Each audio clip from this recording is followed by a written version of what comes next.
The sound of metal against metal echoed through the command deck of the human warship Resolute. Commander Tejo stood at the center of the bridge, his massive armor making him look more like a walking tank than a man. The suit was black and silver, covered in scratches and burn marks from countless battles. Everyone called it Iron Will, but Tejo had stopped thinking of it as separate from himself long ago. "Sir, the Valari ships are retreating," reported Lieutenant Kim from her station. Her voice was steady, but Tejo could hear the relief underneath. The Battle of Heron Prime had lasted 3 days, and they had almost lost everything. Tejo nodded, the gesture barely visible through his helmet. "Good, how many civilians did we save?" 50,000, sir. Maybe more. 50,000 people who would go home to their families. 50,000 who would not die today because Tejo had made the right choices, moved his ships at the right times, and never hesitated when lives were at stake. It should have felt good. It used to feel good. Now it just felt like another number in a long list of numbers that stretched back 20 years. "Commander," came another voice through his helmet's communication system. Sang Woo, his second-in-command and oldest friend. "The victory celebration is starting in the main hall. The crew is asking for you." Tejo looked out at the stars through the bridge's main window. Somewhere out there, Valari ships were limping back to their bases carrying news of another human victory. Another battle won by the man in the Iron Will armor. "The man who never lost, I'll be there soon," he said.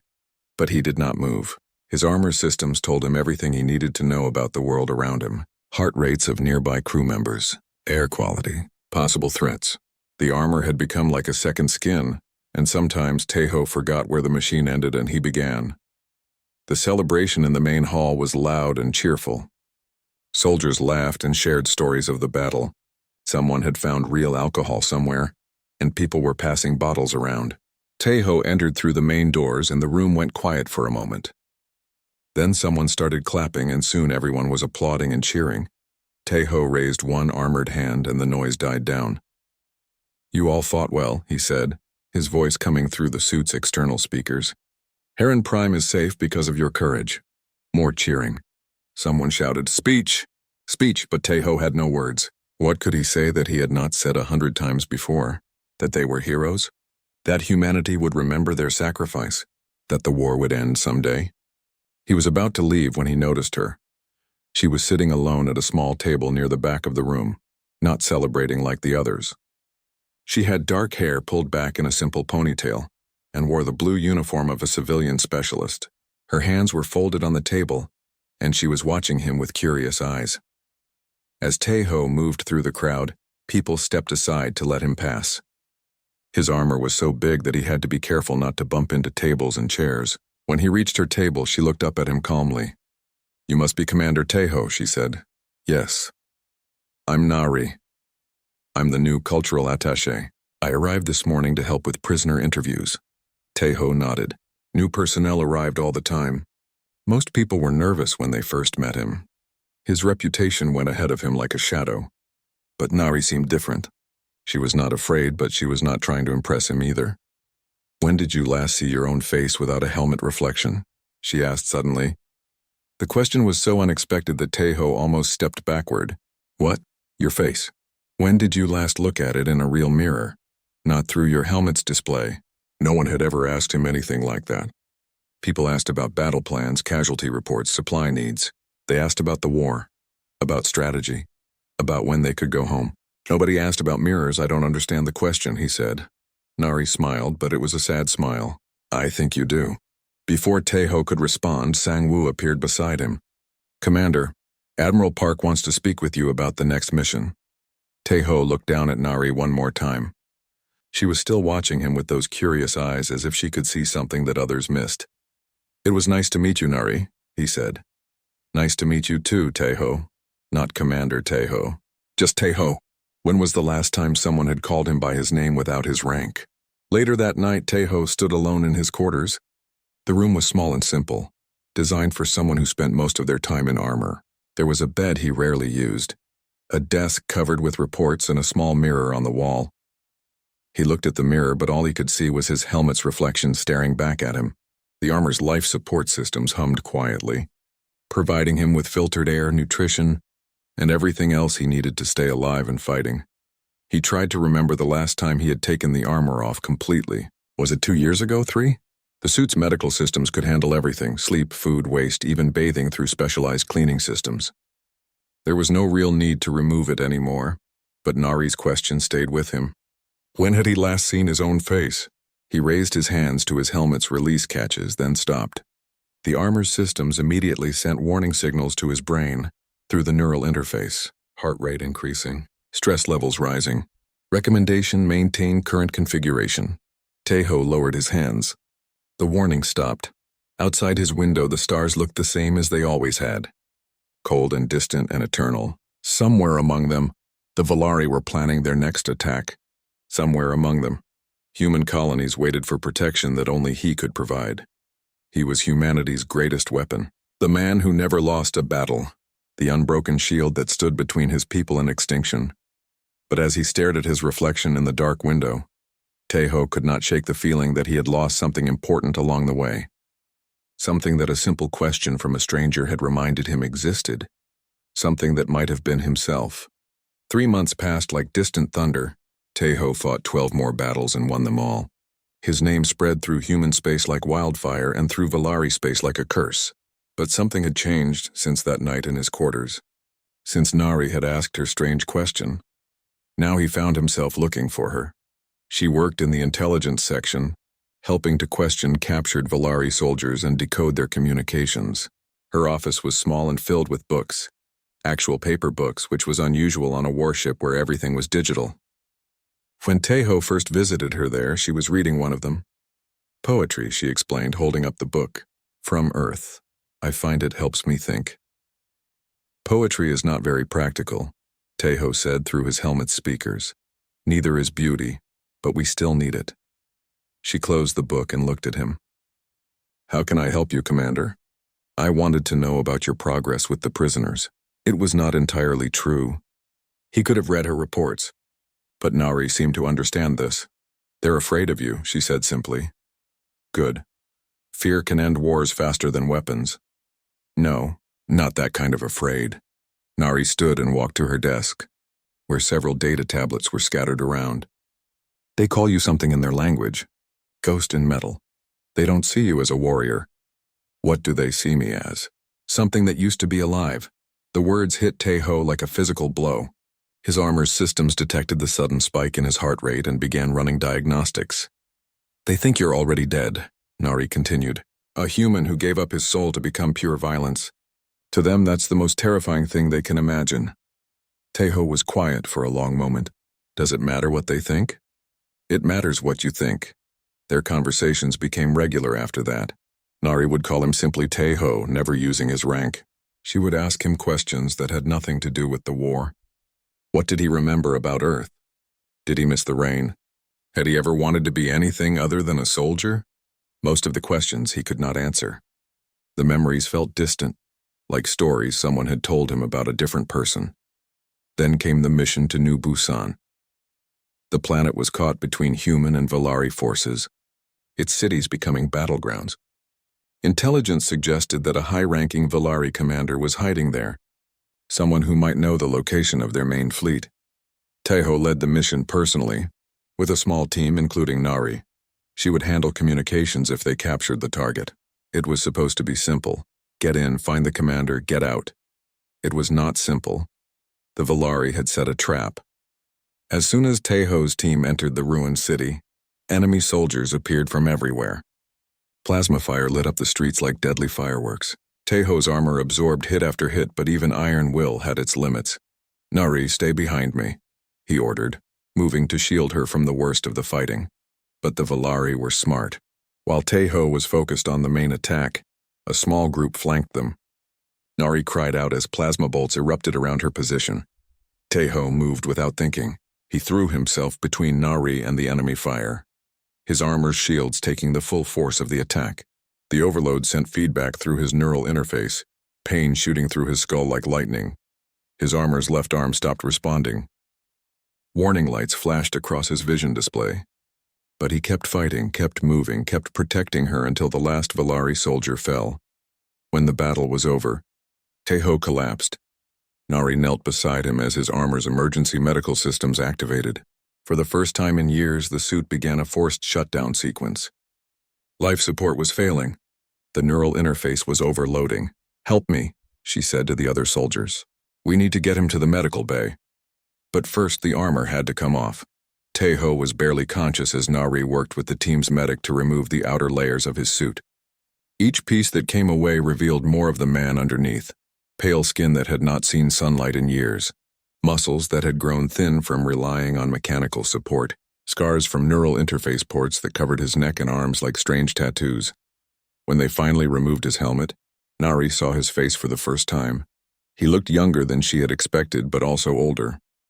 His hair was longer than military regulation, black with streaks of early gray. His eyes were the same dark brown she remembered, but they seemed lost, like someone who had forgotten how to see without computer assistance. "Taeho," she whispered, touching his cheek with her hand. He blinked slowly, trying to focus on her face. "Nari? I'm here. My armor is being repaired. You're safe." He tried to sit up, but she gently pushed him back down. "I can't. You need to rest. You need to remember that you're human." They evacuated him to the Resolute's medical bay, where he spent the next week recovering. It was the longest he had been out of his armor since the war began. At first, he could barely walk. His muscles had forgotten how to support his own weight. His eyes hurt from unfiltered light. Food tasted strange without the suit's nutritional processors. Nari visited him every day. She brought him real meals instead of the liquid nutrition packs he was used to. She read him poetry from her books. She told him stories about her childhood on Earth, about rain and sunshine and all the things that existed outside of war. "You've become so good at being humanity's sword," she said one evening, as they watched the stars through the medical bay's window, "that you've forgotten you're also human." Taeho looked down at his hands. They seemed small and weak without armor covering them. Maybe being human is not enough anymore. Maybe being human is the only thing that matters.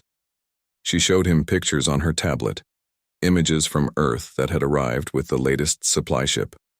Children playing in parks, people walking dogs, markets full of food and flowers and all the ordinary things that people fought wars to protect. "This is what we're fighting for," she said. "Not territory or resources or glory. This, life, the right to be human." Taeho stared at the pictures for a long time. "I had forgotten," he admitted. "It's not too late to remember." When his armor was repaired and ready, Taeho stood before it like a man facing his own execution. The black and silver metal seemed to watch him with invisible eyes, waiting to swallow him whole again. "I have to put it back on," he said. "I know. The war is not over. I know that too." Nari stood beside him, small and fragile compared to the massive suit of armor. But when she spoke, her voice was stronger than steel. "Just remember that the man matters more than the machine. Promise me you'll remember that." Taeho looked at her one more time before putting on his helmet. "I promise." But as the armor's systems came back online and the neural interface reconnected with his brain, he wondered if it was a promise he could keep. The weeks that followed were different from any Taeho had experienced in years. Nari had changed something in him during his recovery, planted seeds of memory that grew stronger each day. He found himself thinking about simple things. The taste of real food, the feeling of air on his skin, the sound of laughter that was not filtered through electronic speakers. But the war continued, and war demanded everything from its servants. Nari's work with the Velari prisoners had revealed important intelligence. The enemy was planning something big, a final strike that would either end the war in their favor or destroy them completely. Human command was preparing their own response, and they needed their greatest weapon ready for what was coming. Taeho tried to focus on his duties, but Nari's presence on the ship made it difficult to forget what he had learned about himself. She would appear at unexpected moments, in the hallway after a briefing, in the observation deck during his rare quiet hours, always with that same calm expression that seemed to see through his armor to the man underneath. "You look tired," she said one evening as they stood together, watching the stars. "The armor handles my rest cycles. I do not get tired. The armor handles a lot of things, maybe too many things." Taeho turned to look at her. Through his helmet's display, he could see her vital signs, her body temperature, even the small changes in her expression that most people would miss. The armor made him aware of everything except what mattered most. "Nari, why do you talk to me the way you do?" "What do you mean?" Like I'm a person instead of a weapon. She smiled, that same sad smile he remembered from their first meeting. Because that's what you are, a person, even if you've forgotten it. Their conversation was interrupted by Sang-woo's voice over the communication system. Commander Admiral Junho is requesting your presence in the war room. Priority 1. Taeho sighed, the sound mechanical through his speakers. I have to go. I know. As he walked away, Nari called after him. Taeho? He stopped and turned back. Remember that promise, the war room was filled with the ship's senior officers and several admirals who had arrived from Earth. At the center of the room stood a holographic display showing the Valari, homeworld, a blue and green planet, surrounded by massive defense stations and patrol. Fleet's Admiral Junho, a stern man with gray hair and tired eyes, gestured to the display. Gentlemen, this is our target. Intelligence suggests that taking their homeworld will end the war completely. The Valari leadership is centralized there, along with their main military command. Taeho studied the display. The defenses are too strong for a conventional assault. We would lose half our fleet just getting close, which is why we're not planning a conventional assault. The Admiral touched a control, and the display changed to show technical specifications for something Taeho had never seen before. This is Project Fusion, developed by Dr. Minsu's team. An experimental armor system designed specifically for you. Dr. Minsu, a small man with thick glasses, stepped forward nervously. Commander, this armor would bond permanently with your nervous system. It would make you faster, stronger, and more durable than anything we've ever created. You could single-handedly penetrate their defenses and strike at their command center. Taeho felt something cold settle in his stomach. Permanently? The neural integration would be complete, Dr. Minsu admitted. There would be no removing it afterward, but the tactical advantages would be enormous. You would become the ultimate weapon. A living weapon, Admiral Junho added. The final solution to end this war. The room was quiet except for the humming of electronic systems. Taeho looked around at the faces of his fellow officers. They were all watching him with hope and expectation, waiting for him to agree to sacrifice the last piece of his humanity for victory. How long do I have to decide? He asked. The mission launches in 48 hours, the Admiral said. I'm sorry, Commander, but time is not on our side. The Valari are massing their own forces. If we don't strike first, I understand. Taeho left the meeting with his head spinning. He walked through the ship's corridors without seeing them, his armor carrying him automatically while his mind struggled with what he had learned. The ultimate weapon. No coming back. The final sacrifice. He found Nari in her office, reading one of her poetry books by lamplight. She looked up when he entered, and her expression immediately grew concerned. What happened? Taeho told her everything. About the mission, the experimental armor, the choice he had to make. As he spoke, Nari's face grew pale. They want you to die, she said quietly. They want me to win the war. By giving up everything that makes you human. That's not victory, Taeho. That's surrender. Taeho sat down heavily in the chair across from her desk. Even through his armor, he felt exhausted. Maybe it's worth it. If it ends the war, saves lives, what about your life? What about the promise you made me? Some promises are too expensive to keep. Nari was quiet for a long time, staring down at her book. Finally, she looked up at him with eyes that seemed to hold all the sadness in the galaxy. I've been studying the Valari communications more carefully, she said. There's something I need to show you. She activated her computer and pulled up files filled with alien text and translation notes. The Valari aren't just fighting us because they want our territory. They're fighting us because they're terrified of what we're becoming. What do you mean? They see humans as a species that voluntarily transforms into weapons. They think we're contagious, that our way of war will spread to them, turn them into monsters too. The war continues because they believe all humans will eventually become like you. Taeho stared at the alien text, not understanding the words but feeling their weight. Like me? Beings who choose steel over flesh, duty over love, violence over life. Nari leaned forward, her voice urgent. But what if there's another way? What if the strongest thing you could do isn't to become more of a weapon, but to show them that humans can choose differently? You want me to refuse the mission? I want you to stay human. That night, Taeho stood alone in his quarters, looking at his reflection in the dark window. Tomorrow he would have to give Admiral Junho his answer. Tomorrow he would choose between duty and humanity, between victory and himself. But tonight, for the first time in years, He tried to remember what his own face looked like without armor covering it. The memory came slowly, like sunlight breaking through clouds. A younger man with hopeful eyes and an easy smile. A man who had dreamed of seeing the stars not as battlefields but as destinations. A man who had believed that the best part of being human was being human. Taeho pressed his palm against the window, watching his armored hand cover the stars beyond. Tomorrow would bring its choice, but tonight he allowed himself to remember who he used to be. And for the first time in years, he wondered if that person might still exist somewhere underneath all the metal and machinery and duty. Dawn came like a judgment. Taeho stood in the armor bay, surrounded by the most advanced technology humanity had ever created. The fusion armor hung in its preparation chamber like a metal coffin, black and silver with lines of blue energy running through its surface like veins. Dr. Minsu and his team moved around it with quiet efficiency, making final preparations. The entire senior crew was present. Admiral Junho stood at attention, his face grave. Sang-woo waited nearby, worry clear in his eyes despite his military bearing. Other officers filled the observation deck above, watching through reinforced glass as their greatest hero prepared for his final transformation. But Taeho only saw Nari. She stood apart from the others, holding a single data tablet against her chest like a shield. Her eyes were red as if she'd been crying, but her expression was determined. When their gazes met across the room, she nodded slightly. "Commander," Admiral Junho said formally, "are you ready to proceed?" Taeho looked at the fusion armor.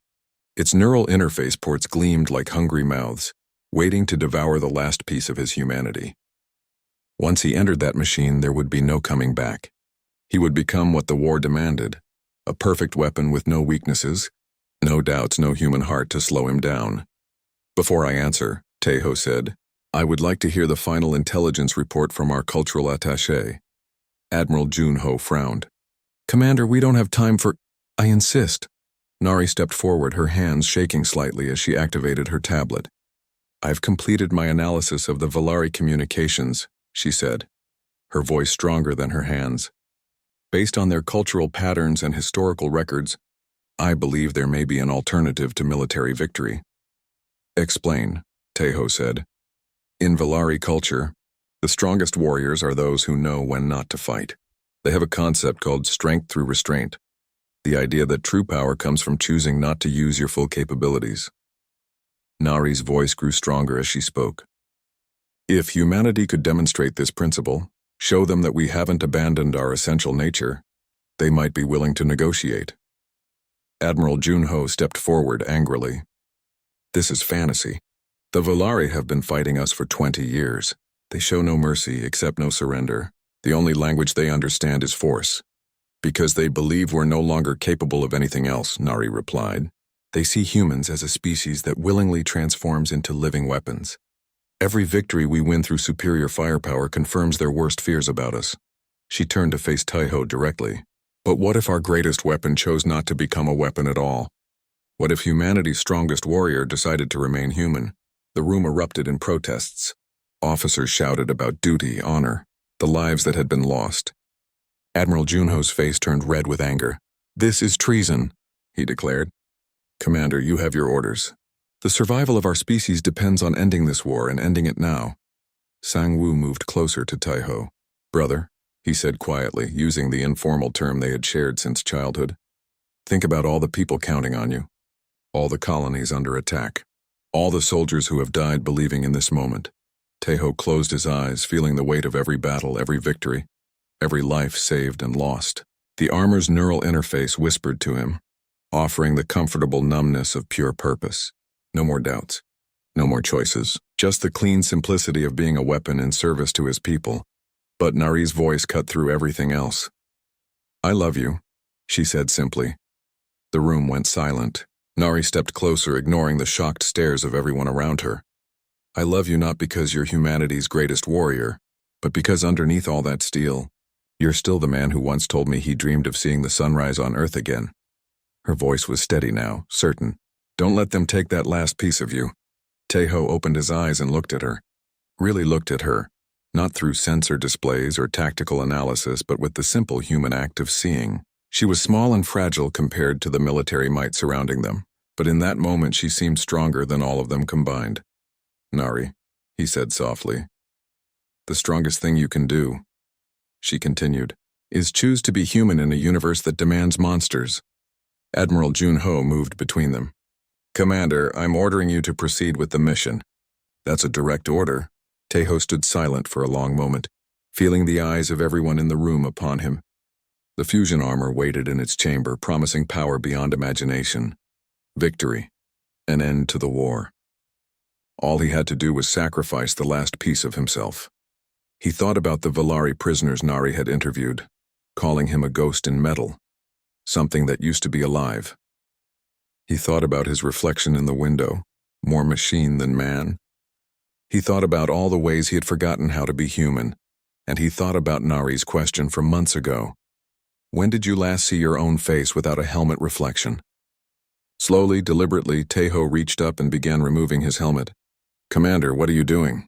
Admiral Junho demanded. Taeho did not answer. He set his helmet on a nearby workbench and began disconnecting the neural interface cables from his neck.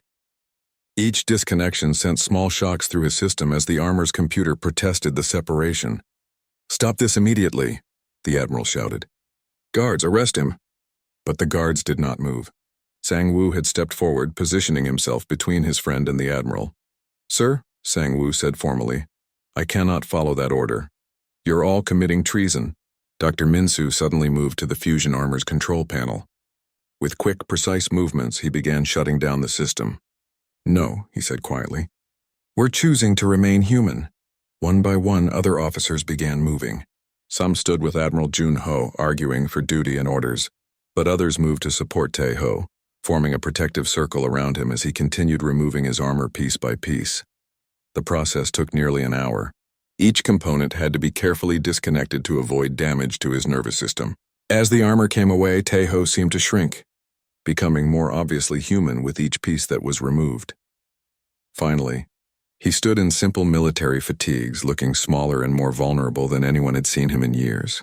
His face was pale, his hands shaking slightly from neural withdrawal, but his eyes were clear and determined. Admiral Junho stared at him with a mixture of rage and disbelief. Do you understand what you've done? You've doomed us all. Taeho walked past the Admiral to where Nari stood waiting. He took her hand in his, feeling the warmth of human contact without censors or filters. No, he said, his voice quiet but carrying clearly through the room. I've chosen to save us all. He turned to address everyone present. I'm going to send a message to both human and Valari forces. We're going to try a different kind of strength, the strength to remain human. As he spoke, Taeho could see some faces fill with hope while others showed only fear and anger. The choice was made, but its consequences were just beginning. The walk to the communications center felt longer than any battlefield Taeho had ever crossed. Without his armor, every step required conscious effort. His legs felt weak after years of mechanical support. The ship's air felt thin and strange in his lungs. But Nari walked beside him, her hand in his, and that made all the difference. Behind them, the argument continued. Admiral Junho was shouting orders that some followed and others ignored.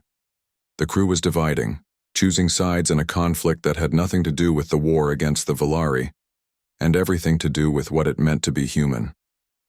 Sang-woo caught up with them in the corridor. Taeho, are you sure about this? Taeho stopped and looked at his oldest friend. Sang-woo's face showed a mixture of worry and hope, duty and love.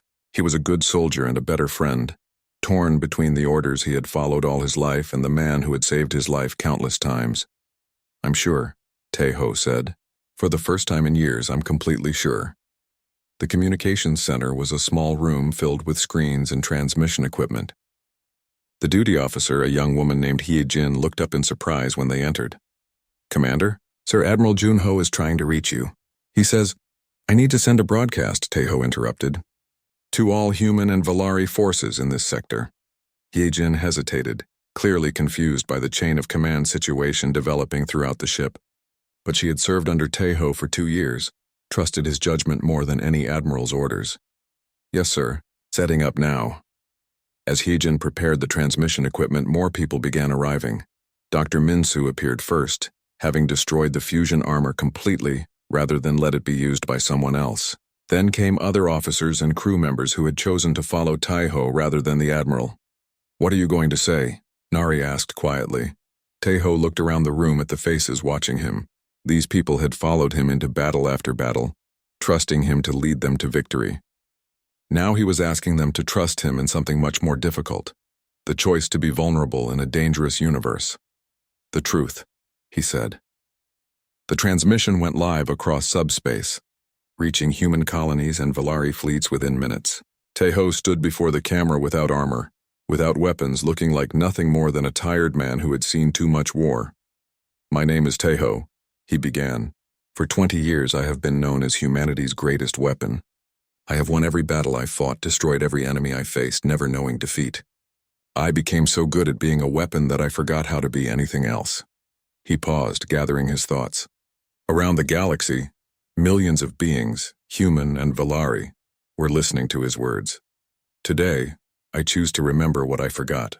I choose to be human instead of a weapon. I choose to be vulnerable instead of invincible. I choose love instead of war." The transmission continued for several more minutes. Teho spoke about the cost of endless conflict, about the price both species had paid for their fear of each other. He offered himself as a cultural ambassador, proposing negotiations based on mutual understanding rather than mutual destruction. When he finished, the communication center was silent.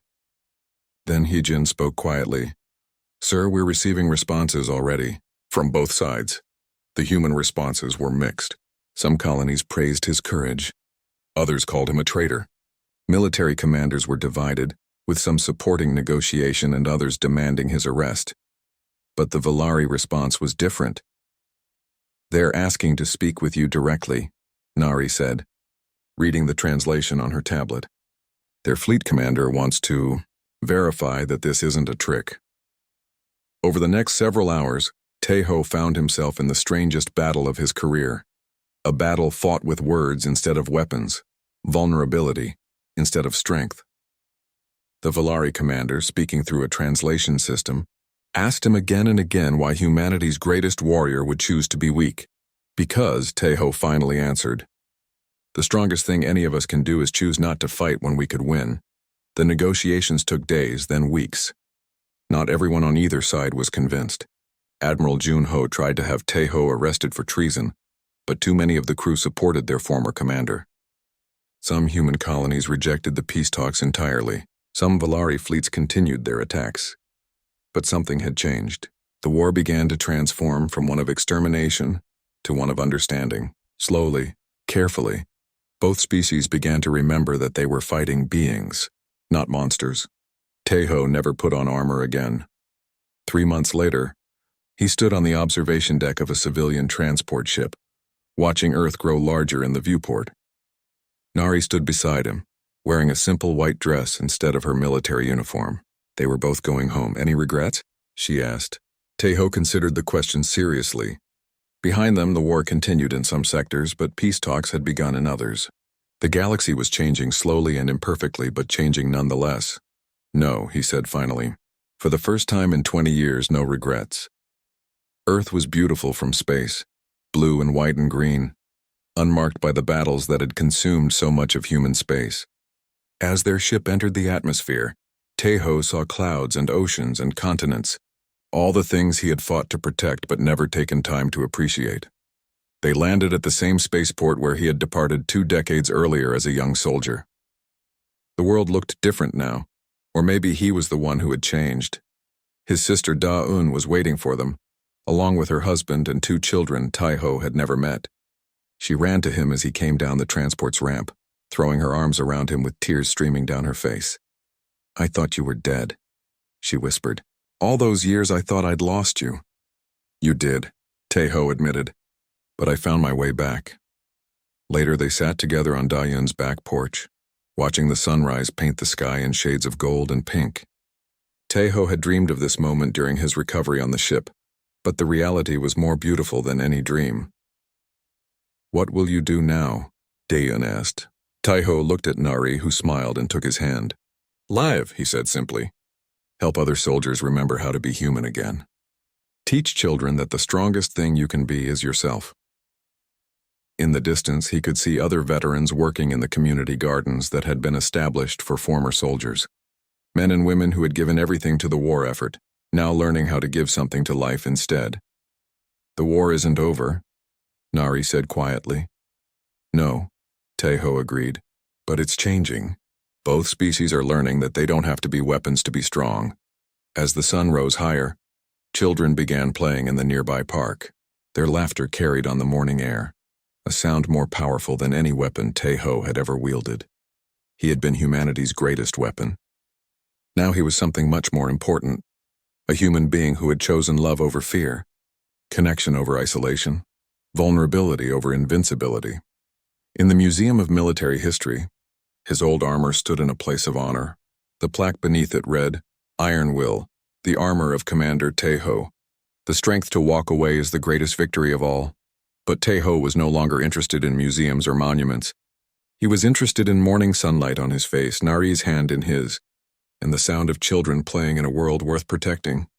He had heard her words, placed down his armor, and walked off into a life that was finally his own.